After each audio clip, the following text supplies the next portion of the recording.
Living world, living world chapter, ठीक है जी। Living world 1 living world, living world में सबसे पहले साइंटिस्ट आते हैं दो। पहला आता है एरिस्टोटल, दूसरा आता है कैरोलस लीनियस। एरिस्टोटल जो था ना, ये था founder of taxonomy.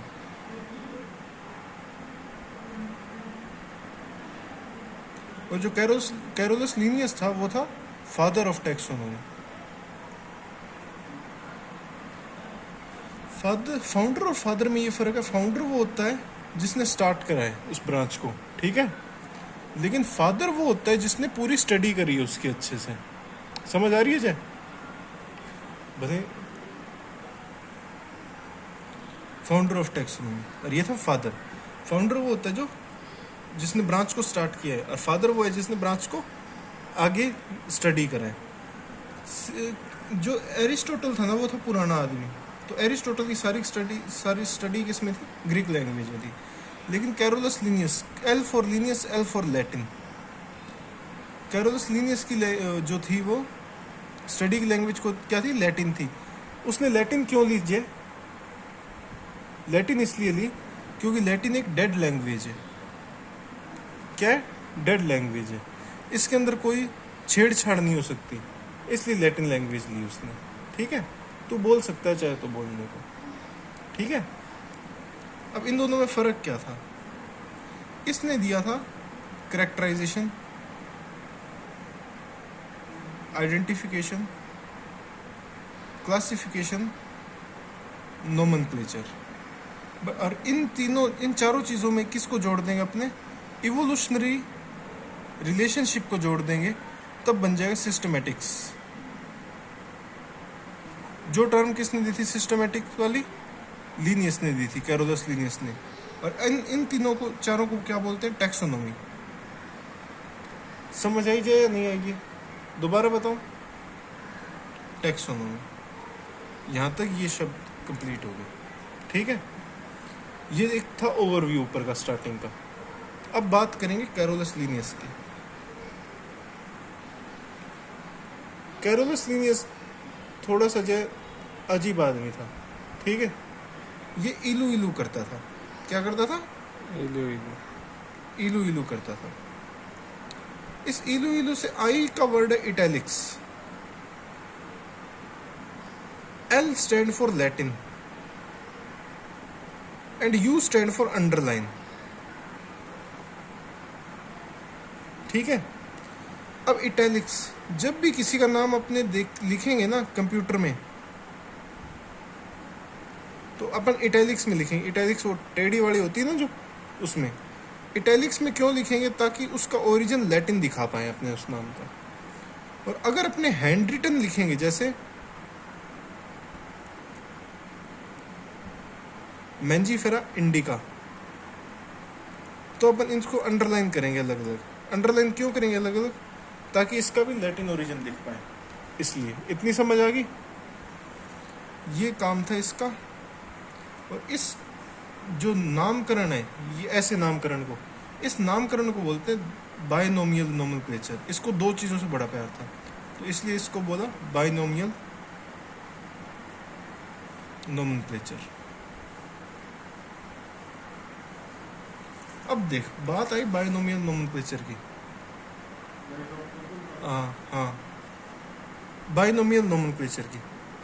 Binomial nomenclature के अंदर देख होता क्या है, जैसे कि मैंजीफेरा इंडिका है, इसमें दो नाम है, एक मैंजीफेरा दूसरा इंडिका। एक और एग्जांपल देता हूँ मैं, जैसे कि मान पैंथेरा, PANTHERA, लियो, इसमें भी दो ही नाम है, पैंथेरा और लियो। जो फर्स्ट वर्ड है ना पैंथेरा, इसको बोलते हैं जीनस। क्या बोलते हैं? जीनस। और जो सेकंड वर्ड है इसको बोलते हैं स्पेसिफिक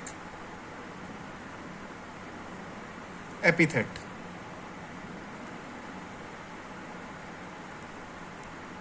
समझ आ रही है विजय? बोल दे, कोई बात नहीं। स्पेसिफिक एपिथेट, तो फर्स्ट वर्ड होता है जीनस, दूसरा वर्ड होता है स्पेसिफिक एपिथेट। अब इसको भी लिखने के तरीके हैं। तू अगर ध्यान से देखेगा, मैंने ये पी है इसको कैपिटल में लिखा है, बाकी सभी स्मॉल लेटर मतलब स्मॉल लेटर में लिखे हैं, फर्स्ट वर्ड कैपिटल। तो इसके ना 2-4 रूल थे। तो उसमें एक रूल तो ये है कि first word of the genus should be written in capital letter, ठीक है। Remaining all are in small letter. उस पेज पे चलो। और ये था एक रूल। और एग्जांपल लेते हैं, जैसे मेंजीफेरा,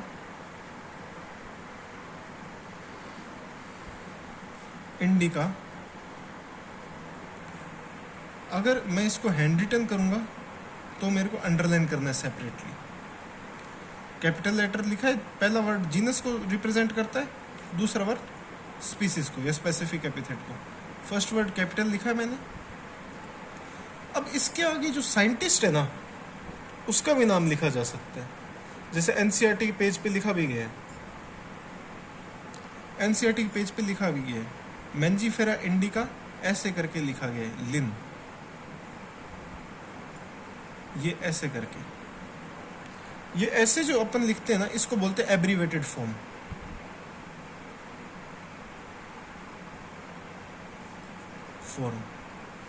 मतलब स्पीसीज के बाद अपन उस साइंटिस्ट का नेम लिखते हैं जिसने उसको डिस्कवर किया, ठीक है। बट इसको ना ही अपन अंडरलाइन करते हैं, ना ही अपन इटैलिक्स में लिखते। वो क्यों नहीं लिखते अपन? क्योंकि जब इस नाम के आगे ये लग जाएगा ना किसी साइंटिस्ट का नाम, तो वो ऑटोमेटिकली लैटिन ओरिजिन को शो करेगा।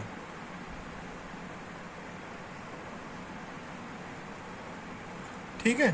और एब्रीवेटेड फॉर्म को ही रोमन इंग्लिश बोल देते हैं, रोमन लेटर्स। क्या इतना समझ आया अच्छे से? अब ये एक अलग सा पार्ट खत्म हो गया, तो एनसीईआरटी पढ़ेगा तेरे को सब समझ आ जाएगा, ठीक है। अब मैं चलता हूँ सबसे बड़ी दिक्कत पे। इसके अंदर बहुत सारे एग्जांपल्स है चैप्टर के अंदर, पैंथेरा लियो, पैंथेरा टिग्रिस। अब अपने चलेंगे जो सेकंड पार्ट है ना इसका, जहाँ पे सबसे ज़्यादा दिक्कत आती है एग्जांपल्स याद करने में कि भाई कौन सा क्या है, पैंथेरा लियो, पैंथेरा टिग्रिस, फलाना दिमकाना, ये वो। अभी उस पर देखेंगे अपने, ठीक है। हो सकता है मैं 1-2 एग्जांपल एक्स्ट्रा बताऊँ, एक्स्ट्रा लगेंगे, लेकिन वो एक्स्ट्रा है नहीं, क्योंकि जो वो है ना, जो पार्ट, जैसे मैं कुछ एक्स्ट्रा बताऊंगा, जैसे डॉग की एक ब्रीड है उसको एल्सेसी बोलते हैं। ये सभी के सभी चीज़ें एनसीईआरटी में लिखी हुई है, पैराग्राफ में छुपा के लिखी हुई है। तो अब अपन स्टार्ट करेंगे सबसे पहले स्पीसीज से। उसके अंदर मैं पैंथेरा बताऊंगा तुम्हारे को। रोकना एक बार। अब मैं यहाँ से स्टार्ट करूँगा। जैसे लियो, लोयन की स्पीसीज है। टिग्रिस टाइगर की स्पीसीज है। एंड पार्डस, ये किसकी स्पीसीज है? लियोपार्ड की। अब ये तीनों की तीनों क्या है? स्पीसीज है। ये इनका जीनस कौन सा है? Pardus, Panthera, sorry. Panthera genus के अंदर कौन कौन आता है? लियो आता है, टिग्रिस आता है, पार्डस आता है, ठीक है। अब स्टार्टिंग, अब इधर से एक और चीज देखनी है आपको, स्पीसीज। इसके लिए मैंने याद रखने के लिए एक छोटा सा निमोनिक्स बना रखा है, उसको बोलता हूँ king Philip come over for good soup. King Philip come over for good soup. तो स्पीसीज यहां से स्टार्ट कर देता हूँ। King Philip come over for good soup. Group of closely related species come under genus. Genus के अंदर क्या आता है? Group of closely related species. अब जैसे पैंथेरा है, Panthera is genus. Group of closely related species, these all are closely related species ये अंदर किसके आती है? जीनस के। अब आती है कैट की फैमिली। जंगल कैट आती है जिसमें, फिशिंग कैट आती है जिसमें, और गोल्डन कैट आती है जिसमें। ये किसके अंदर? इनकी फैमिली का नाम है फेलिस। कैट की फैमिली फेलिस, और डॉग की फैमिली, जैसे डॉग है, डॉग की family Canis. Sorry I am not saying family, genus. Genus jungle cat, fishing cat, golden cat, इन सभी का जीनस क्या है? फेलिस। डॉग की जीनस क्या है? कैनिस। कैट की फेलिस, डॉग की genus कैनिस। And group of closely related genus come under family. ऊपर दिखाना जब, अच्छा सी, सॉरी। पैंथेरा जीनस था, फेलिस भी जीनस था, ये दोनों फैमिली। फैमिली में क्या आते हैं? Group of closely related genus come under family. तो पैंथेरा और फेलिस मतलब कुत्ते की और शेर की फैमिली सेम है, इसलिए तो इनको मोसी कुछ ऐसा बोलते हैं। तो इनकी जो फैमिली का नाम है फेलिडी। आइडिया, फैमिली बनाने के लिए क्या लगता है जी? आइडिया लगता है जब लास्ट में आइडिया लगा, मतलब वो फैमिली बन गई। अब कैनिस, कुत्ते की फैमिली में भी कैनेडी बनता है। कैनेडी। इतना समझ आया तेरे को अच्छे से? क्या नहीं आया? आ गया अच्छे से समझ? ठीक है। अब इसके बाद अपन वापस चलेंगे। एक बार मैं नीचे वापस से लिखूंगा, ये थोड़ा नीचे ले आना जन। पैंथेरा, पैंथेरा के अंदर 3 स्पीसीज आती है, leo, tigris and pardus. Felis, Felis किसका जीनस है? कैट का जीनस है। मैं शॉर्ट में लिख रहा हूँ अभी। डॉग, डॉग का जीनस क्या है? कैनिस। इन दोनों की फैमिली क्या थी? फेलिडी। और कुत्ते की फैमिली क्या थी? कैनेडी। अभी इधर देखो, आप फैमिली आ गई, order, group of closely related family order, ठीक है। इन दोनों का ऑर्डर क्या होगा? कार्निवोरा, ठीक है।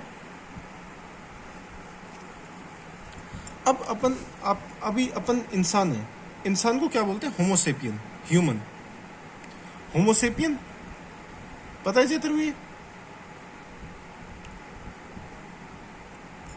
अपना जीनस क्या है? होमो। अगर मैं थोड़ा साफ लिखूं, होमो, HOMOSAPIANS, this is genus, this is species. तो अपना जीनस क्या है? होमो। जीनस के बाद क्या आता है? इधर देखो, जीनस के बाद आती है फैमिली। फैमिली कैसे बनती है? आइडिया लगाने से, होमिनिडी। एंड इसके बाद क्या आता है? क्या? एंड इसका ऑर्डर कौन सा होता है होमिनिडी का? Primata. And group of closely related order come under class Mammalia.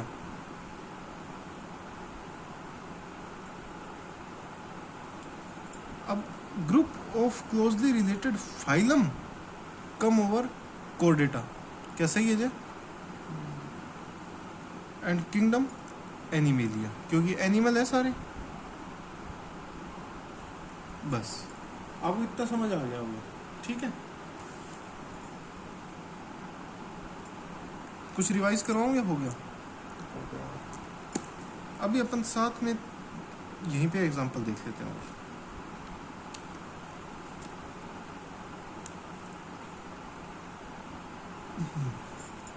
House fly,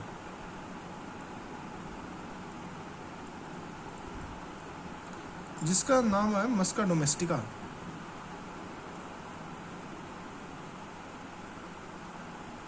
maska is use for genus, domestica use for species, genus.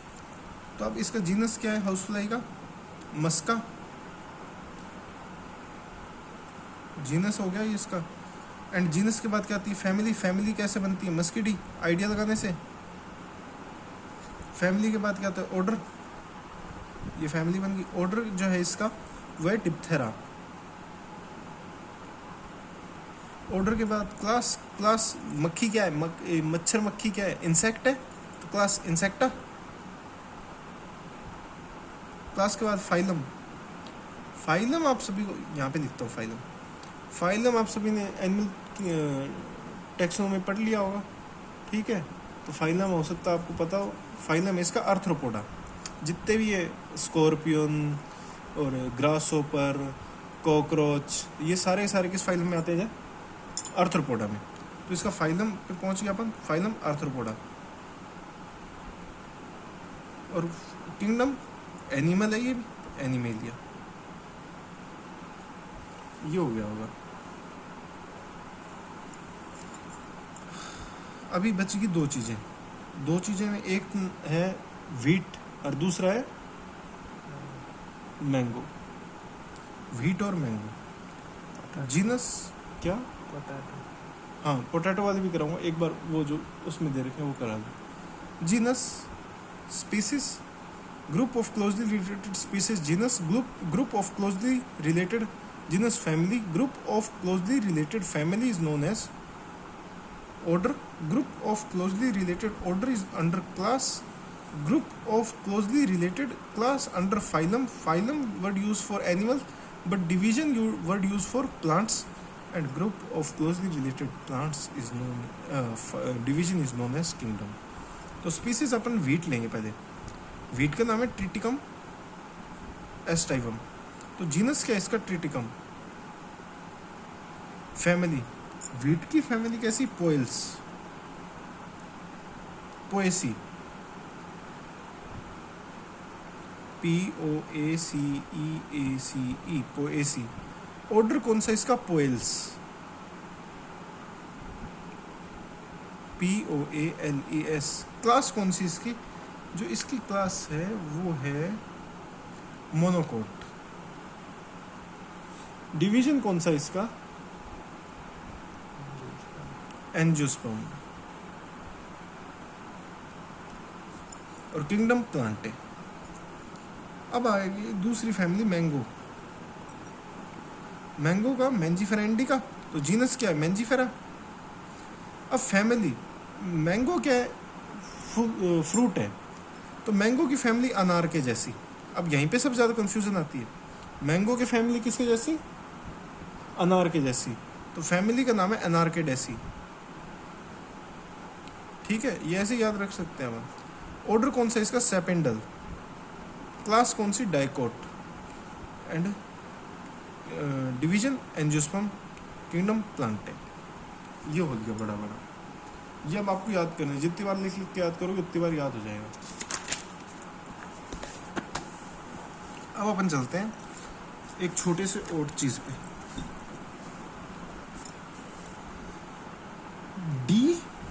DPS, धतूरा,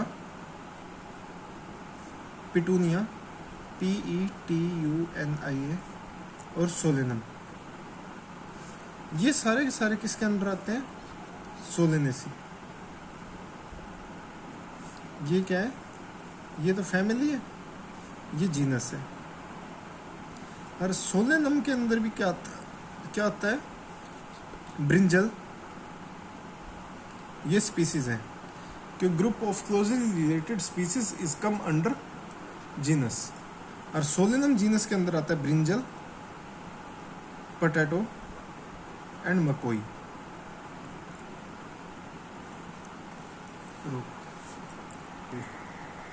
तो सोलेनम के अंदर क्या आता है? Brinjal, potato, मकोई।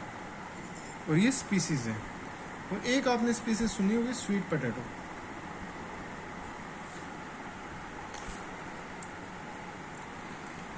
स्वीट पोटैटो की जो फैमिली का नाम है उसका नाम है कॉन्यूक्लेसी। और इन दोनों का जो ऑर्डर है ना वो ऑर्डर सेम है। और ऑर्डर का नाम है पोलीमोनियल। ये क्वेश्चन भी आया था। और ये ऑर्डर किस बेसिस पे दोनों सेम है? वेजिटेटिव एंड फ्लोरल बेसिस पे। ठीक है, ऑलमोस्ट जितना मेरे को याद है मैंने सारे के सारे एग्जांपल के सारे क्वेश्चन करा दिए जो एनसीईआरटी में है। रुकिए, अब है ना अपन इस चैप्टर के दूसरे पार्ट पे चलते हैं। एक और चीज समझा देता हूँ, टैक्सोन। तुम्हारा टैक्सोन समझ नहीं आया होगा। टैक्सोन क्या कोई कैटेगरी नहीं है, कोई रैंकिंग भी नहीं है। ठीक है, ये डील करता है रियल ऑब्जेक्ट से। इसको टैक्सोन को यही है बस बड़ा कि तुम अपन इसको कहीं पे रख सकते हैं कि इस टैक्सोन में ये आता है, इसमें ये आता है, बस। बाकी इसके लिए अगर आपको टैक्सोन सेपरेटली समझना है तो ये रिवीजन वीडियो में मैं नहीं बता पाऊंगा। एक मिनट रोकना। ठीक है, तो ये वहाँ देख लेंगे अपन। और क्या बच गया? और अब इसके अंदर जो सेकंड पार्ट है, एक अर्नेस्ट मेयर की थ्योरी और बची। अर्नेस्ट मेयर साहब ये कहते हैं कि जो स्पीसीज के अंदर अपन उन्हीं को रख सकते हैं जो इंटरब्रीड कर सके, और इंटरब्रीड करके एक फर्टाइल ऑफस्प्रिंग बना सके। जैसे कि जब डंकी और हॉर्स का अपन ने क्रॉस कराया तो क्या बना? हिन्नी और म्यूल बना। और ये दोनों के दोनों क्या है? स्टेराइल है, इनफर्टाइल है। जैसे ही टाइगर और लोयन का जब क्रॉस कराया तो लाइगर बना, वो भी क्या है? इनफर्टाइल है। समझ आ रही है जब? इनफर्टाइल है। तो स्पीसीज के अंदर अपन उन्हीं ब्रीड को रख सकते हैं जो इंटरब्रीड करके फर्टाइल ऑफस्प्रिंग बना सकते हैं। ये व्हाट इज लिविंग वाले पे